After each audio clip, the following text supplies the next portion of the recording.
Hi everyone, and welcome to Tactical Inc., your portal to the captivating realm of all things Lorcana. I'm Alex. I'm Bradley. Today we'll continue discussing the tactics and strategies from Ursula's return, and the ink color of the day is emerald, a color that seems to be getting the biggest boost these past few sets. We won't cover all the cards in Emerald from the set, just the ones that we feel like are going to impact the game. So please let us know in the comments below if you feel like we've missed something. And with that, let's start out with the common rarity Emerald cards in Ursula's return. We have 6 common cards here that have caught our attention. Starting out, we'll look at Diablo, Maleficent Spy. Diablo is a 1-ink character who is inkable. He's a Storyborn and ally who has 1 strength and 2 willpower with 1 lore, and the ability Scout Ahead, which says when you play this character, you may look at each opponent's hand. So the biggest reason that this Diablo is a great card is because he shifts onto your big Diablo Devoted Herald, who is probably the best or one of the best cards in the entire set. And this guy allows you to shift that Diablo in as soon as turn 1 if you want to. Now there is another Diablo in Amethyst, Diablo Faithful Pet. However, his ability isn't really as impactful as being able to look at your opponent's hand, and that confines you to Amethyst. However, Diablo Maleficent Spy lets you run with any ink color that you choose. And being able to see your opponent's hand, you can tell if they're going to have something to deal with your Diablo, or deal with your Bucky Squirrel Squeak Tutor, or anything else. It's really a great turn 1 option. The next common card is Pegasus, Gift for Hercules. Pegasus is a 1-cost inkable character that has 1 strength and 1 willpower with 1 lore. He is a Storyborn and ally with Evasive. Seeing Rapunzel's little friend Pascal get Evasive was annoying enough, but now we got his better version in Pegasus, because he already has Evasive turn 1, something very few characters with a cost of 2 or less have. And half of those only got 1 willpower, meaning Pegasus could kill most of them in a trade-off anyways. But he also has a Floodborn to shift, which is something that we'll get into later. This guy can be gaining early lore fairly easily, and possibly make opponents think about running early game evasive counters. And moving to the next common card, we have Megara, Captivating Cynic. She is a 3-ink character who is uninkable. She's a Dreamborn and an ally. She has 3 strength and 6 willpower with 2 lore, and the ability Shady Deal, which says when you play this character, choose and discard a card or banish this character. So obviously that last bit sounds like it would make her not good, on top of the fact that she's uninkable. However, her stats are really solid coming in at 3. Really one of the best in the entire game. It's the same as Robin Hood, Champion of Sherwood, who obviously has some really powerful stats at that level. Being uninkable makes her not as good. However, the ability that causes her to discard a card of yours maybe could come in handy in the future if we ever get any shenanigans that can play with your discard pile, which we haven't seen much of yet, outside of something like maybe the Sheriff of Nottingham. And I hope to see things like that, so I continue to look at this card as the sets move on. Yeah, and her stats make her hard to remove early in the game without hard removal, because Dragonfire and Let It Go, they both cost 5, and she comes out turn 3. And her lore too helps you get to that 20 quicker. And the 3 strength and 6 willpower means she can hit a lot of characters and banish a lot of them while still staying alive with that 6 willpower. Now late game she does kind of fall off, but for that turn 3 or 4 play, she could be worth the discard. Next up we have Dodge. Dodge is a 2-ink inkable action card that says chosen character gains ward and evasive until the start of your next turn. Now I'm not sure how playable this card is going to be if played at all. However, I just wanted to point out that giving something ward and evasive at the same time can be amazing. I wish they would put this effect on a song so it could be free, because even though it costs only 2, it's a little much, especially if you're wanting to play a character and activate this at the same time. You could use it against bodyguards and give their bodyguard characters, such as Mickey Mouse Musketeer Captain, evasive and ward, which that would seem bad. However, since he has evasive now, you can't challenge him. And since bodyguard says if able, that means your characters can ignore the bodyguard of Mickey Mouse this turn. and challenge the other characters. It's a little expensive to play, but maybe for someone playing at home, or if who you're playing against is using a bunch of bodyguards protecting their characters, you could throw a little surprise in there for them. The main thing that concerns me with using this on your own characters is there are so many board wipe effects now, like Be Prepared, Under the Sea, and Sisu Empowered Sibling, that will just really get around this if you wanted to put it on something like Bell Strange but special. But it could protect something important like maybe Tamatoa So Shiny, or another big character like that in the late game that you really want to keep around. We also have Hidden Ink Caster, the first item that we're going to look at so far. This is a 2-ink item that is uninkable, and it has 2 abilities. One says Fresh Ink, which is when you play this item, draw a card. And the second is Unexpected Treasure, which says all cards in your hand count as having the inkwell symbol. We've seen already how good the simple drawing a card can be with cards like Popsicle and Fortisphere. This does cost 1 additional ink, but that second ability that allows all cards in your hand can now be put into your inkwell can be really game changing. Being able to build a deck based somewhat around this card and having many more uninkables than you normally would, say maybe 20, 24 even, or maybe people would even go even riskier than that. It'd be really interesting to see this incorporated in the future. And this is a card that could possibly even mix even with Sapphire item decks with Aerial Treasure Collector to gain a bunch of lore, or even use Scuttle Expert on Humans or the Queen Diviner to hunt for this card. It has a lot of potential, but it all comes down to how you build the deck and how many uninkable cards you can run extra with it. And the last common card we want to cover is a location. Hidden Cove, Tranquil Haven. Hidden Cove is a 1-ink location that is inkable. It has a move cost of 1 and 6 willpower. It has no passive lore, and it has the ability Revitalizing Waters, which says that characters get +1 strength and +1 willpower while here. Having no passive lore, your opponents are probably going to ignore it, and having only a move cost of 1 and an ink cost of 1, it's pretty cheap to play and put a character here, and it can keep things like your Robin Hood, Champion of Sherwood, Beast Tragic Hero, out of range of those deadly character abilities such as Madame Medusa the Boss and Sisu Empowered Sibling. I feel like this is a decent tech card that we've already seen being used sometimes in tournaments, and I could continue to see it being that way with all these banishing effects that we have going around based on a character's strength. Yeah, and this is a card that I just really didn't see as a good card until really the Chicago Challenge tournament. And there was 2 decks that in the top 8 that used this card. So it was really surprising to me and kind of opened my eyes that this card is actually worth the play. So yeah, give it a try. You'll be surprised. Next we get to the uncommons, and we have 3 of them. Starting off with Hey Hey, Bumbling Rooster. Hey Hey is a 3-cost inkable character with 2 strength, 3 willpower, and 2 lore. He is a Storyborn and ally. His ability name is Fatten You Up. When you play this character, if an opponent has more cards in their inkwell than you may put the top card of your deck into your inkwell face down and exert it. So who would have thought that Emerald would have one of the better ramp cards in this set? No, it's not as good as Sapphire ramp like Mickey Mouse Detective or Fishbone Quill. So if you're running Sapphire with Emerald, I wouldn't really run Hey Hey unless you're just looking for that extra lore that he can get. But this is the only card that isn't Sapphire that can put cards into your inkwell like this. Even if his effect doesn't go off, his stats of 2-3 and 2 lore can still be great.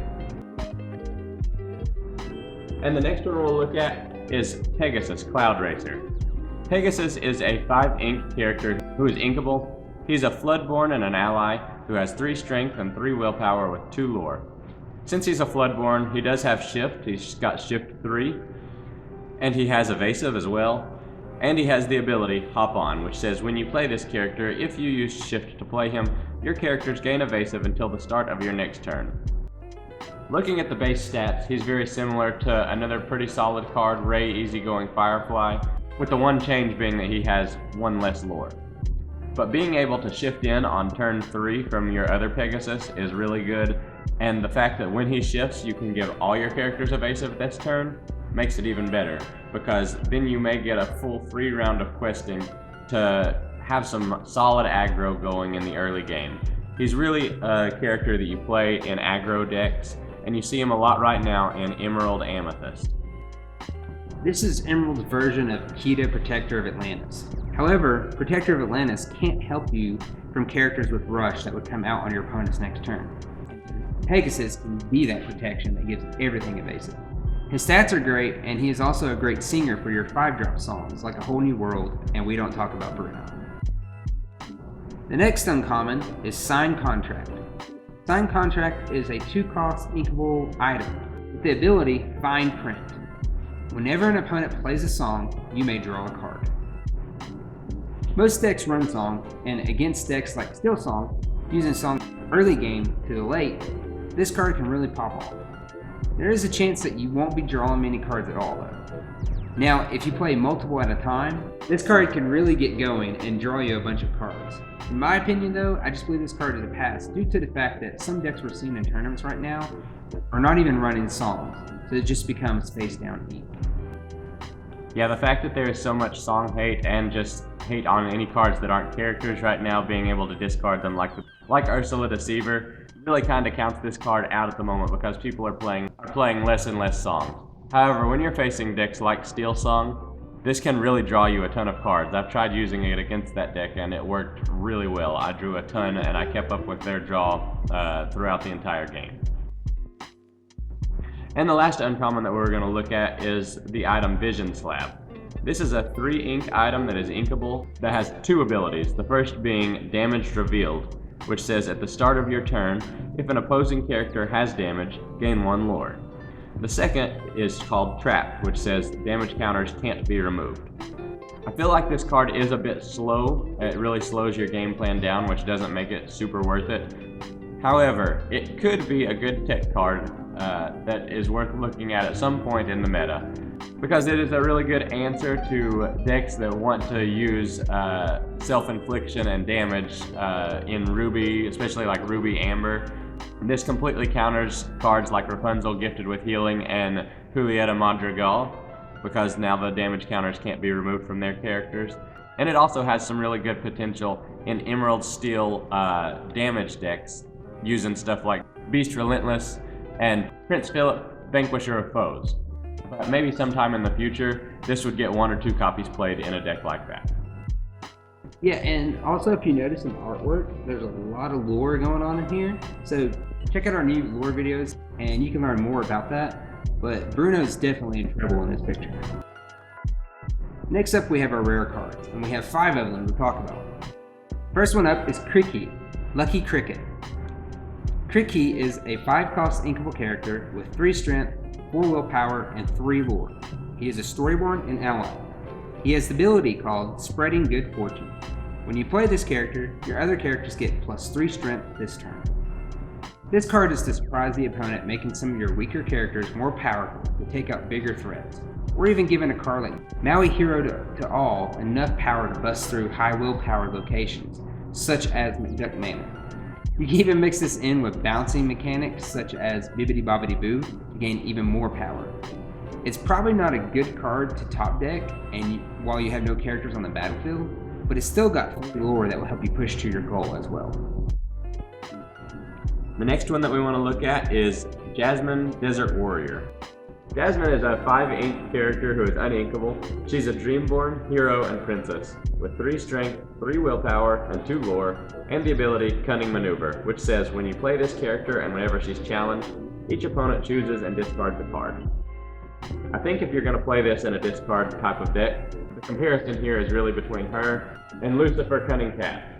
So on the play, Jasmine only discards 1 card, where Lucifer may be able to discard 2. However, he also may only discard 1 if they choose to discard an action. And Jasmine can discard other cards in the future, similar to Daisy Duck Secret Agent. Her stats are better than both Daisy and Lucifer, getting around some of these strength banishing cards like Brawl and Sisu. And it may be worth it to run her in one of their places based on this. So I believe this card can be great, but right now most discard decks are going more aggro. And discarding cards early in the game with cards like Sudden Chill, Curse Merkle, Bucky, and Ursula Deceiver. Now, her effect activating when she is challenged could be interesting if you're using cards to give Reckless to your opponent's characters, but then again, her willpower isn't much to keep her alive, and running Flynn Rider, his own biggest fan, may be better in that case since he comes out much earlier. I want to believe in this card, but I'm just not sure if she'll see much play just due to the power of discard decks already. Next up, we have the Muses, Proclaimers of Heroes. The Muses is a 4-cost inkable character with 2 strength, 4 willpower, and 1 lore. They are a Storyborn and ally. They have Ward, and the ability, the Gospel Truth. Whenever you play a song, you may return chosen character with 2 strength or less to their player's hand. I really like the Muses, but it's really for one specific deck, and that's Ursula Deceiver of all. Using her to sing double the amount of songs means the Muses is hitting double the amount of targets, and her ward is a great addition as well. Her effect is a repeatable Kit Cloud Kicker that can remove so many early threats to help you control the board early in the game. Yeah, when I first saw this card, I expected that it was going to be seeing a ton of play. However, the discard version of Emerald Steel isn't even needing it because of how powerful it is already, and it focuses on Bloodborns, so we haven't been seeing it as much as I expected. However, I think it definitely has a lot of potential, being that it has ward and it really just wants to sit on the board and use its ability. I think there are some really interesting ideas to play around with it, such as if your opponent has no cards in their hand, you could sing a song like Sudden Chill, and this ability will activate, causing them to return a character to their hand, and then that character immediately has to be discarded with Sudden Chill. Effectively, that turns your Sudden Chill song into the song We Don't Talk About Bruno. There's some really awesome potential combos that could happen with her, and the one place that I am seeing this run so far is in the Amber Emerald deck that look to capitalize on your opponent's characters having low strength through things like Kita, Protector of Atlantis. That deck leads us into another rare card that we want to look at, and that is the Sing Together song Under the Sea. Under the Sea is an 8-ink song that is uninkable. It has Sing Together 8, which means that any of you or your teammates' characters with a total cost of 8 or more can exert together to sing this song for free. And it says to put all opposing characters with 2 strength or less on the bottom of their players' decks in any order. So this is Sishu, Empowered Sibling in the form of a song. It's got the exact same ink cost and they're both uninkable. The fact that it is a Sing Together song makes it a lot easier to get out. Using characters such as Ariel Spectacular Singer to find it and then have a great singing cost of 5 to bring it out a lot sooner. And that's how we're seeing it played so far. As I mentioned in the Emerald deck that wants to pair it with things like Kita, Protector of Atlantis, and Lost in the Woods. Cards like this to lower your opponent's character's strength and then sing this song to completely devastate their board. And yeah, that can be basically a one-sided board wipe, especially with these combo pieces. But that's the thing, you have to get the right pieces, which means replacing other cards in your deck with these combo pieces. And there are a few issues. First of all, it's unequal, so you can't ink it unless you have like Hidden Inkcaster or Fishbone Quill. Second, there may be times where you have enough ink or characters to sing this song, but it's not worth it because it won't hit enough of your opponent's characters. Or you just don't have the combo pieces. And third, you're drawing your combo pieces but not getting anything else to push your goal to 20, meaning your opponent can reset their board if you do play it. Still though, the power to be a one-sided board wipe is so powerful. So I think the reward is greater than the risk. So if you're playing a game with someone who uses this card, just be prepared for it. Next up, we have We Don't Talk About Bruno. This is an action song that costs 5 and is inkable. Since it's a song, a character with a cost of 5 or more can sing this song for free. Its effect says, return chosen character to their player's hand. Then that player discards a card at random. This could be one of the better cards this set. A Mother Knows Best combined with Sudden Chill, 2 cards that discard decks absolutely love. However, it discards a random card from your opponent's hand, so they don't get to choose, which could really play into your favor, especially if you are singing this early enough to possibly remove big threats in your opponent's hand. You can use this with Ariel, Spectacular Singer, or even some early Floodborns such as Robin Hood, Champion of Shorewood, or the Queen, Commanding His Presence.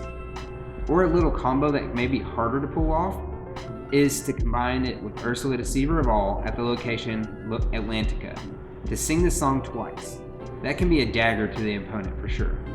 Yeah, and if your opponent has no cards in their hand at the time that you play this, which often happens, this basically can be an inkable Dragonfire that's also a song, which is pretty amazing. And that's all the rares we have for you. Looking into the super rare cards, there's really only one of the 3 that were released in this set that we wanted to mention, and that was Prince Philip, Vanquisher of Foes. Prince Philip is a 9-ink character who is inkable. He is a Floodborn hero and prince with 6 strength and 6 willpower and 3 lore. Being a Floodborn, he has Shift 6, and he has Evasive. And he has the ability Swift and Sure, which says when you play this character, banish all opposing damaged characters. It's another one of those cards that wants to work in a damage-based deck, which we just haven't seen come to fruition yet. Emerald Steel is all focused on discard right now, and the damaged versions just aren't cutting it. I would love to see it happen eventually, using things like Grab Your Sword and Tinkerbell, Giant Fairy, completely wipe your opponent's board, not to mention that this guy has amazing stats to keep him in the game with 6 strength and 6 willpower and a lot of lore to boot. So I think maybe someday he'll be worth it. He also does not have a very good shift option right now, and I'm hoping that'll improve in the future as well. With his stats and him being evasive, he has the highest strength stat of any evasive character, and only Madam Mim, Purple Dragon, Cheshire Cat from the Shadows, and TikTok Ever-Present Pursuer have greater or equal willpower for an evasive character. Now Simba Return King has 6 willpower, but he has evasive only during your turns, so we don't count him. But with this sound like a great card, we get to his effect and banishing all opponent's characters. You can play this with the newly released Avalanche, dealing damage to all your opponent's characters, then play Prince Philip afterwards to wipe the whole board. Or even use Grab Your Sword, singing it for free, and play Prince Philip.